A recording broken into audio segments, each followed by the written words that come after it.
When we talk with Hamas officials, they've become increasingly frustrated throughout the war as I continue to question them over the phone and over text message about what they did on October 7th. They have gone as far to blatantly lie when presented with evidence because they simply don't want to tell the truth about what took place here. Wait a minute. Terrorists who murder, mutilate, massacre, kidnap, rape, and hold hostage can't be relied upon to tell the truth? Oh, what a world it is. Joe Biden is very apologetic, though, that he didn't just take Hamas at their word when they said how many poor innocent terrorists were brutally killed in a surprise attack by Israel. If we had a media, legitimate news media in the United States, I wonder what they would do.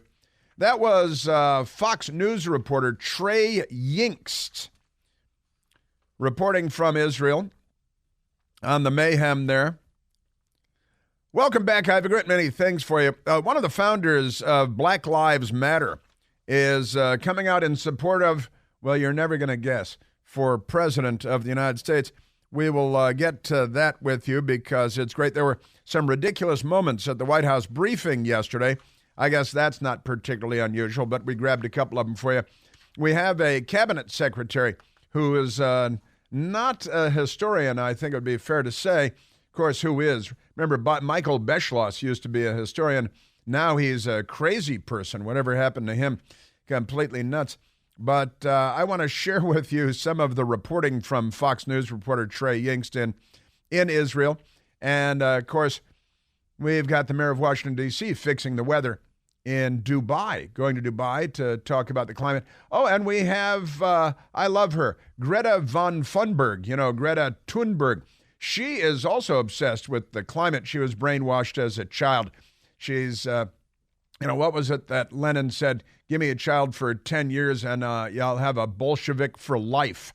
And that's pretty much what happened to this dim-witted person who is some kind of a child prophet for the global left when it comes to the weather, which is kooky. Weather's kooky, isn't it? Sure. So Greta Thunberg, where is she today? She's out calling for the genocide of the Jewish people, which is kind of weird, protesting in Sweden at the Israeli embassy because she's anti-Israel, ipso facto pro-Hamas, which is a radical Islamic terrorist group. Do you have that? Because we should probably just get to that, and then I want to get to more stuff about Hamas and their barbarity, all of that. But here is the, she's the age of majority now. She's not a child anymore.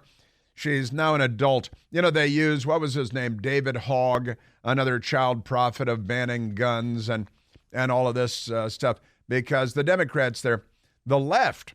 They are the left, and the left is coming for your rights. The left is coming for your rights. They are here to take from you because they're not liberals. They're the left. And actually, it brings to mind a fun thing. It was my pal Miko Palka that sent this out today, and I went and looked it up because it's pretty wacky. But Joseph Stalin, him, he's one of history's most prolific mass murderers, and Joseph Stalin had kind of an amazing saying that applies today because Democrats, and I want to share that with you because the Democrats are a lot like Stalin. You couldn't have said that maybe 20 years ago, but today they're not edging, they're galloping towards Stalin land and Putin land. Putin holding the American hostage that he seized for longer. They announced yesterday, oh yes, you're a reporter. We are going to hold the reporter for longer. Now Gershkovich will stay in Russian custody in prison because that's what we do with our political enemies. And we gin up charges, which is what we see happening all over the United States now because of the left.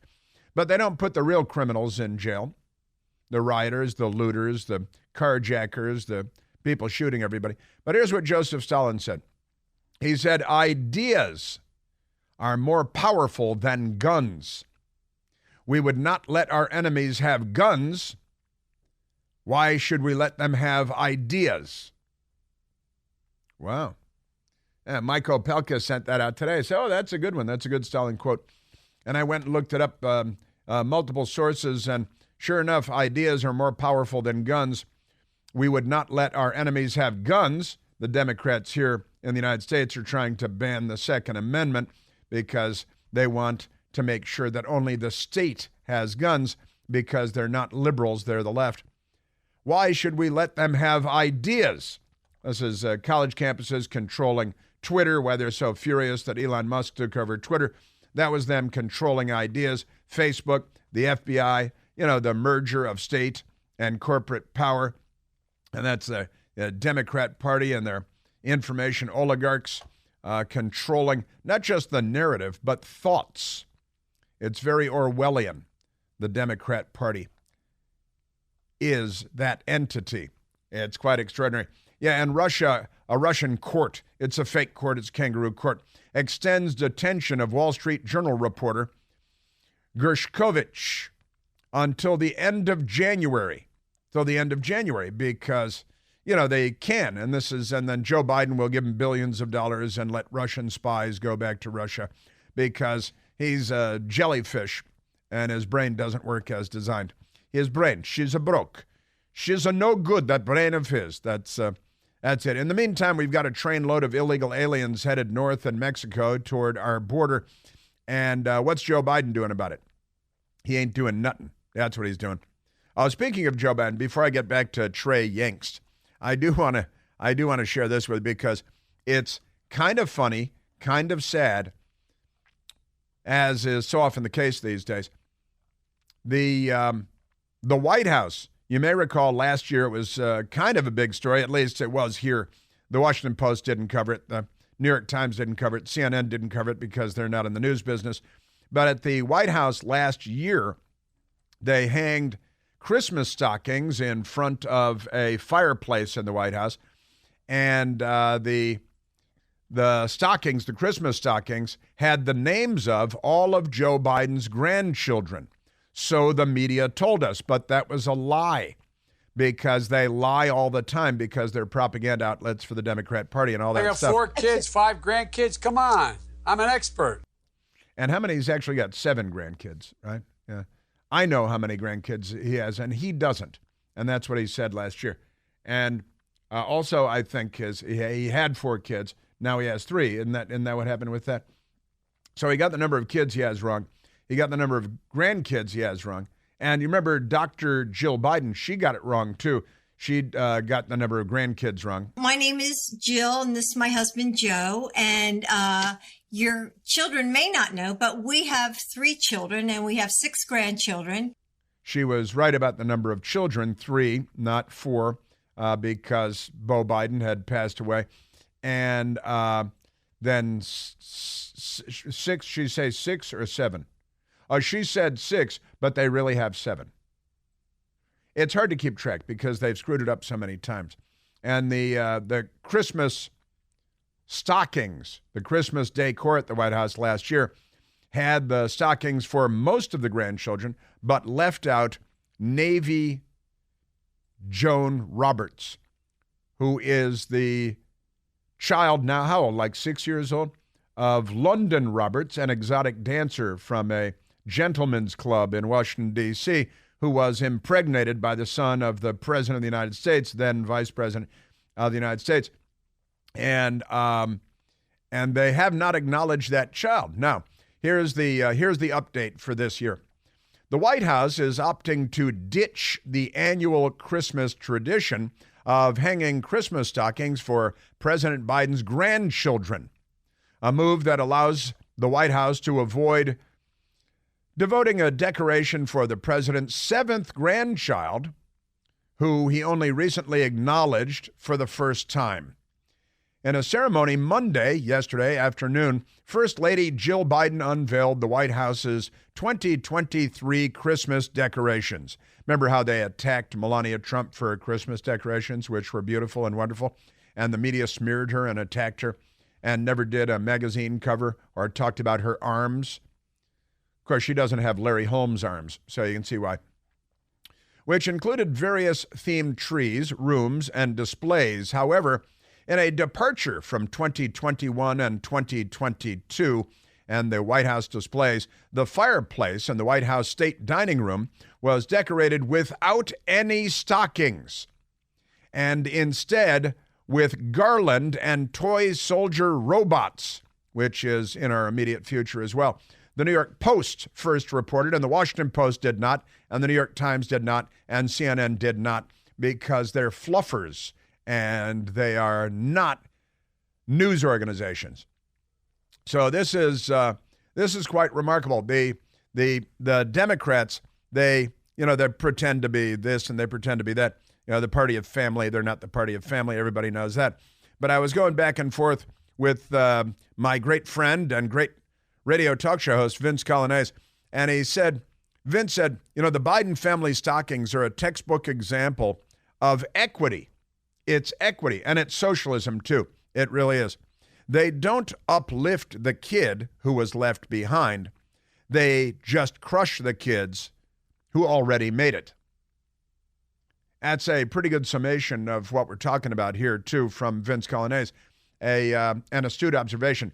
It's correct. This is socialism. Last year and the year before, they left off their seventh grandchild because they don't want to acknowledge the seventh grandchild because the child is a bastard child, an illegitimate child. And instead of acknowledging the child, which would be the appropriate thing to do, Navy Joan Roberts, they now don't acknowledge any of the children.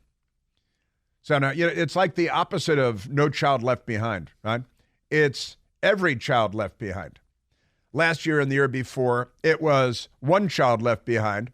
Now, instead of having to face the embarrassment again, they had the stockings because they're in a box from last year like they are at your house, right? And they were decorating the White House, and they said, well, what are we going to do? Some right-wing media, none of the left-wing, radical, corrupt media, reported last year that we left out Navy Joan Roberts, and if we do it again this year, then somebody in talk radio is going to mention it, and they have very thin skin. They're since Obama, the party's been very, very thin-skinned. And so instead of just leaving out Navy Joan Roberts, as they have a family tradition of doing, they're leaving out all the grandchildren this year, which is, as Vince said, correct, is equity. Now, the equality thing here is, if you're going to leave out one, you leave out everybody. So that's what they've done. It's the opposite of what should be done. The lack of humanity is stark. So the decision to forego stockings for the Biden's grandchildren comes 4 months after Biden first acknowledged his seventh grandchild, Navy Joan Roberts, for the first time in July. Navy, who is 5 years old, is the daughter of Biden's son, Hunter, and ex-stripper London Roberts, who seems, honestly, like a very nice person. Now, the news media, if this were the Trump family, every household would know London Roberts, and every household would know Navy Joan Roberts, because she'd be on TV at least once a week on major network television programs because, Democrats. That's the thing. So that's what they did in the Biden White House. Our son, Hunter, and Navy's mother, London, are working together to foster a relationship. This is a big lie. Biden said in a statement to Fox News Digital, because the New York Times didn't ask for a statement on it. Extraordinary. Yeah, so this is a good demonstration of equity and of socialism. It's not about lifting up the one child left behind. And that's their Christmas theme is One Child Left Behind. But now you just leave everyone behind, because that's what socialism does. It does not lift up, it drags down. It's the crab barrel, and it's the Democratic Party. So I left somebody out, didn't I? Anyway.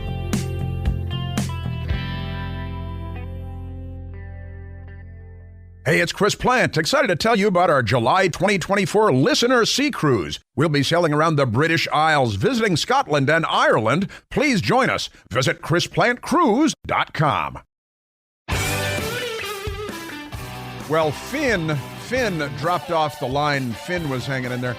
He's a contractor, runs a home renovation place, and he said that his employees in the district have been mugged and carjacked and, D.C. because Democrats. Am I right?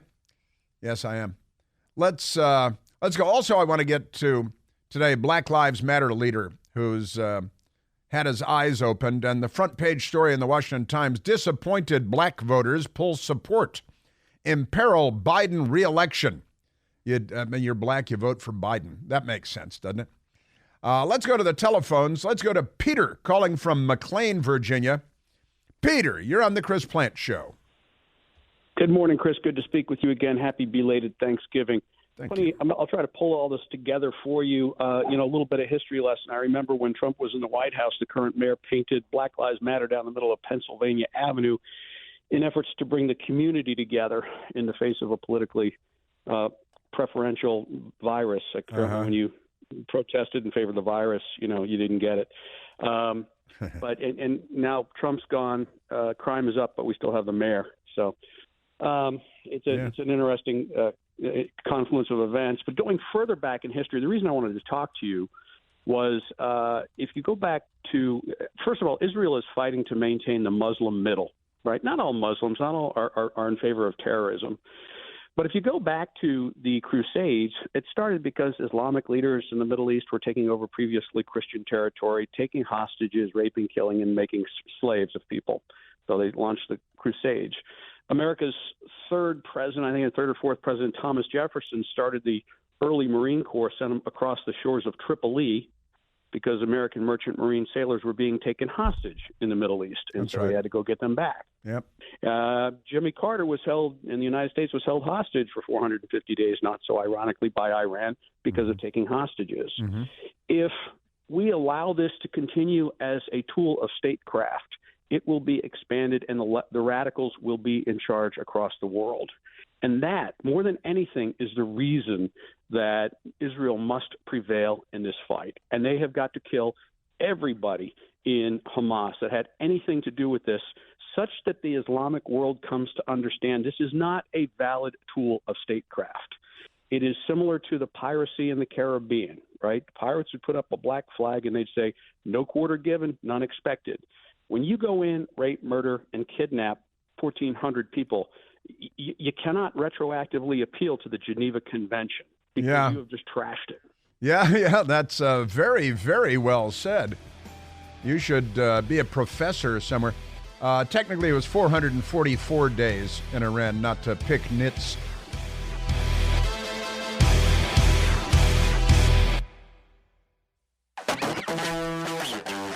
There is kind of a big political story popping this morning. A political network associated with billionaire Charles Koch. Charles Koch, the Koch brothers. He's one of the remaining Koch brothers. Backing Nikki Haley for president of the United States. The Koch brothers, the Koch money. It's not like, Hunter Biden's Koch money. It's a different spelling altogether. Influential Koch network backs Nikki Haley in GOP presidential primary. The influential network associated with billionaire Charles Koch will throw its money and influence behind former South Carolina Governor Nikki Haley in the Republican presidential primary. The group announced on Tuesday, that's today, this morning, the decision could dramatically reshape the Republican field roughly 7 weeks before the Iowa caucuses as Americans for Prosperity Action, it's Americans for Prosperity, and their action wing. Americans for Prosperity Action deploys its vast resources and standing army of conservative activists on behalf of the former South Carolina governor. The endorsement marks the latest sign that powerful Republican donors are coalescing behind the candidacy of the former U.S. ambassador to the United Nations. I'm not sure that's true. I think that's an overstatement. She has seen prominent figures join her campaign in recent weeks, particularly after South Carolina Senator Tim Scott exited the race. Now, earlier this year, AFP Action, Americans for Prosperity Action, a political arm of Koch's network, pledged to back a single contender in the GOP presidential primary for the first time in its history. And it made clear that it would bypass former President Donald Trump in its quest to find what Emily Seidel, a top AFP official, called a president, quote, who represents a new chapter, end quote. So that is something that political people are paying very close attention to. It means money and organization, but I just don't know if Nikki Haley's got the, what it takes. Now, there are polls showing that she would beat Joe Biden in a one-on-one, and that would be good. I think Michael Piercy might beat Joe Biden in a one-on-one. We haven't polled that, but I think it might be the case. Now, politics goes right to the palace. The crazy people are on the loose everywhere. And, we were going to talk about Israel and the thing, but you know what I'd like to, since we just went into politics there, let me go to Black Lives Matter, because this is kind of interesting. And the front page of the Washington Times. We have many good newspapers in Washington, D.C. The Washington Times, the Washington Examiner, the Washington Free Beacon, and then there's the Washington Post, which is garbage. It's just garbage. The front page of the Washington Times today, above the fold slightly, disappointed black voters pull support, imperil Biden re-election. Now, this is something that the New York Times was on the other day as well, and they're a Democrat Party front group, as everybody knows, and they were very concerned about the black votes, in particular black male voters, and that's got the Democrats all riled up too. The headline today in the New York Times are black voters leaving Democrats behind. That's from a couple of weeks ago now. As black voters drift to Trump, Biden allies, and includes the New York Times, Biden allies say they have work to do. They've got a lot of work to do because they're terrible at everything they do. They're terrible at leading. They're just terrible at politics. They have work to do. So started singing the song in my head. Got work to do. But let's go because the disappointed black voters pull support, imperil Biden re-election, from Jeff Murdoch as the journalist at the Washington Times, a real newspaper. Black voters say President Biden has abandoned his pledge to always have their backs. He meant to stab them. That's what he was talking about there. And are threatening to withhold their support in 2024, and some are even drifting toward former President Donald Trump.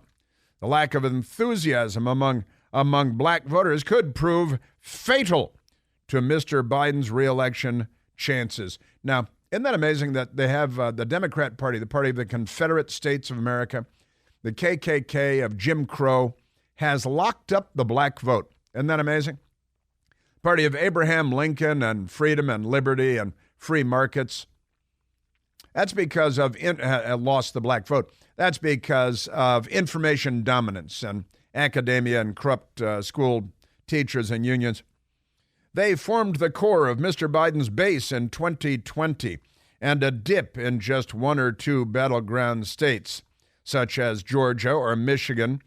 He's got a problem in Michigan with the jihadi vote, too. The pro-jihad vote, which is pretty big in Michigan. A lot of jihadis in Michigan.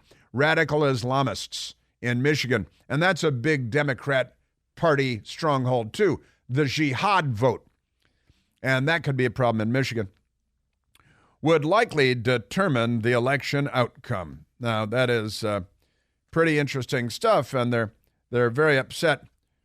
Raleigh, Washington, who leads a religious organization aimed at helping the black community, told the Washington Times, I talk with many African Americans who are disappointed in the things Biden is doing. I'd think that'd be fair. He said an awful lot of things about helping African Americans. And sure, and who couldn't believe him? He's the guy who didn't want his kids going to school in a racial jungle. Am I right? Yes, I am. But his actions have not reflected those promises, said Raleigh, Washington. And I think that's 100% true. And now let me also go to one of the founding fathers of Black Lives Matter. In fact, what did we just learn yesterday, Michael, that the city of Washington spent how much money repainting Black Lives Matter Plaza, Black Lives Matter in the middle of 16th Street in front of the White House? $270,000, my taxpayer dollars, Washington, D.C., just spent to repaint the words Black Lives Matter on the street, on 16th Street in Washington, D.C., our nation's capital. In the meantime, we're shattering homicide records and carjacking records. If they really believed Black Lives Matter, then we'd be having a very different discussion, wouldn't we? Yes, we would. Got to get to that dim-witted education secretary, too. He's a pretty funny guy. He doesn't mean to be funny, but he accidentally found himself being funny. So let's go to this. Black Lives Matter founder Mark Fisher, who was on the Fox News channel early this morning, and he is one of these people that the Washington Times is talking about today. Black Lives Matter founding father Mark Fisher this morning on the Fox News channel. I think personally it's the duplicity of the Democrats, the hypocrisy.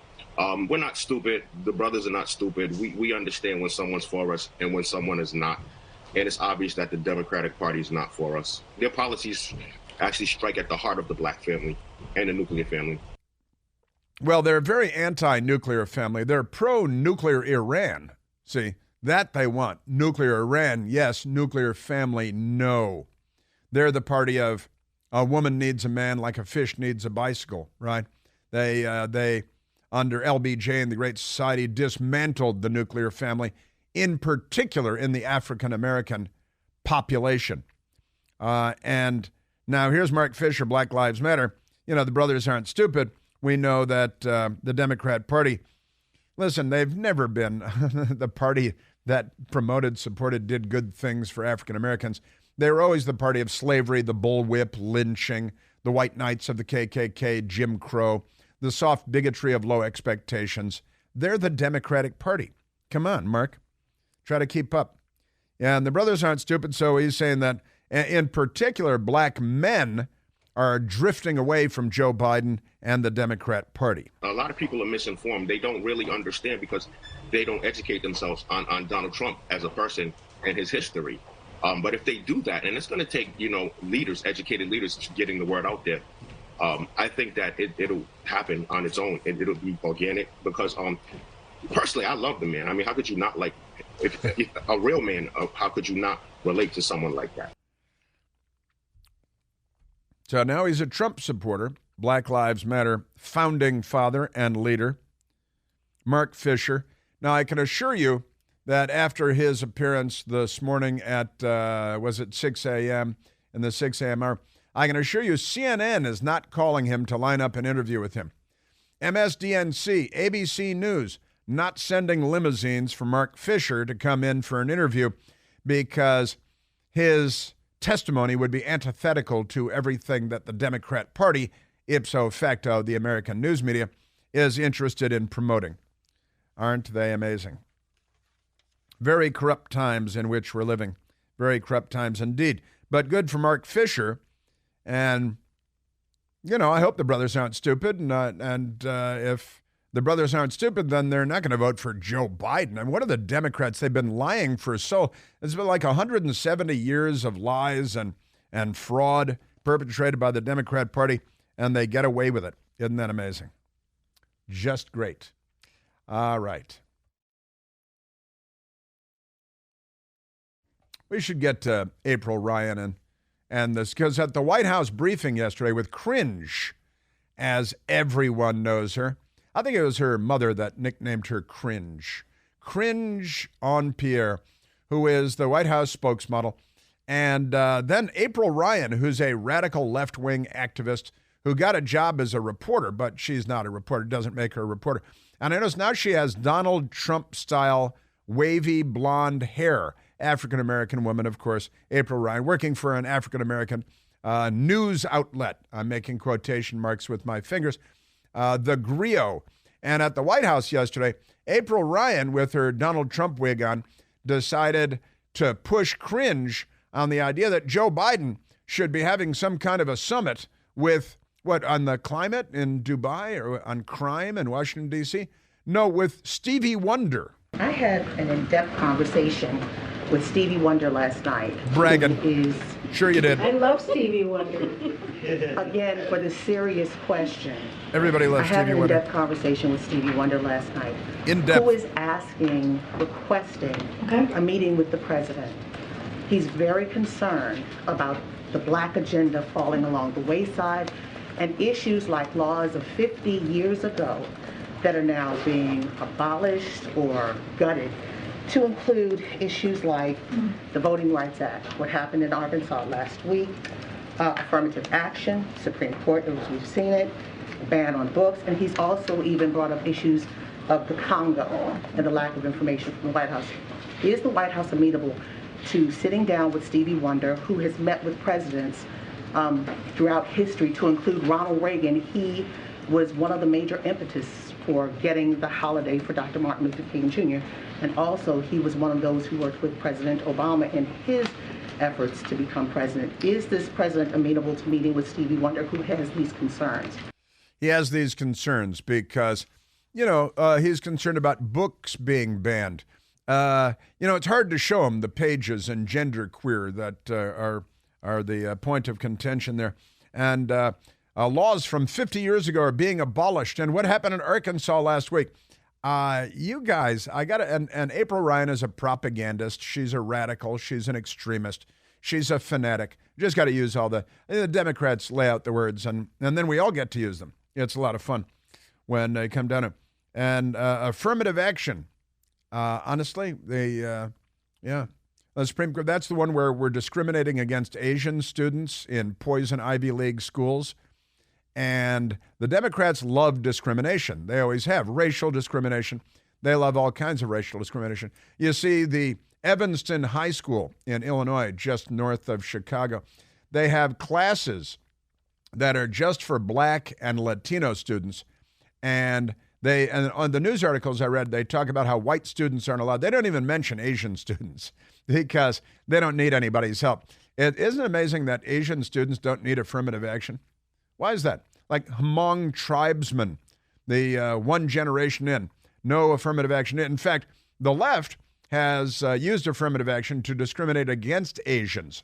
And now at Evanston High School, where, by the way, I had 4 nieces and nephews go through Evanston High School, and now they've got classes that are just for black students and Hispanic students. And the teachers all have to be teachers of color.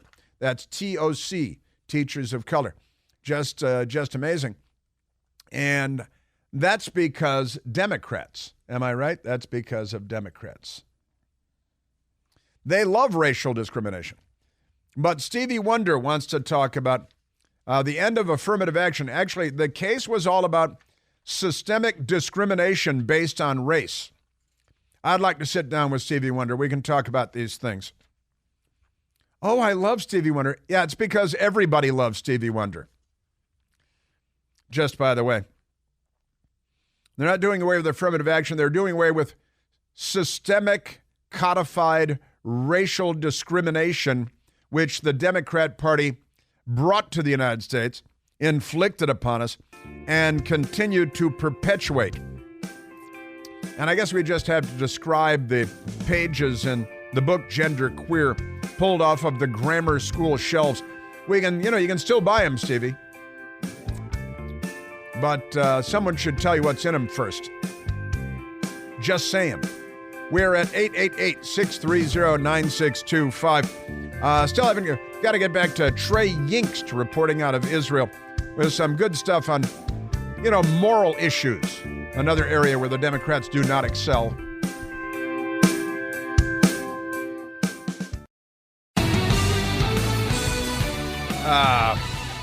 All right, we'll get back to Middle East chaos and mayhem and actual news reporting, which happens from time to time. But before we do, let's go to the telephones. Let's talk to Frank calling from Ashburn, Virginia. Frank, you're on the Chris Plant Show. Good morning, Chris. Hey, Frank. Thank you for hearing me, and thank you for all your good work and loving America. You betcha. I watch your show. Listen to you in the morning. I watch your show at night, and I just had to fall off the sofa last night. In fact, I woke the grandbaby that's staying with us when you showed the clip from President Trump. I think it was an Alabama football game. Yeah. And the crowd was going wild, and of course, the lib on the program says, well, you know, Trump doesn't really have any support anymore, something to that effect. Yeah, in South Carolina in particular, yeah. Yeah, in South Carolina. And there you go. I mean, that's why you can't argue with these people. They refuse to accept reality. You can't argue with somebody that doesn't deal in reality. That's the whole problem. You could see it, what they do to the transgenderism, the destruction of the family, the desecration of our flag, the support of Hamas. It just goes on and on and on. You can't argue with a sick mind, and that's what we're dealing with, and it's so sad. And a kid on there seems nice enough, but, you know, I've heard you, I know you've heard me positive before. You got to get the libs off your show. Your show is so great. So, but anyway, thank you for your work, Chris. It's awesome. Well, that's great, Frank. Thank you very much. Yeah, Jason Nichols is the liberal on the show. He's a professor at the University of Maryland. And another thing you said last night, we were talking about all the stores being looted and the tens of billions that businesses have lost to the Democrat Party looters across America. And he said, well, here's a Bloomberg story that says that all that's been exaggerated, all the looting. I mean, in D.C., we got empty storefronts all over the place, businesses fleeing. I just played audio of 2 business owners in D.C. talking about that very thing. Yeah, you know, the liberal mind is another location altogether. Madness. And what we have, $94 billion in stuff looted in 2021.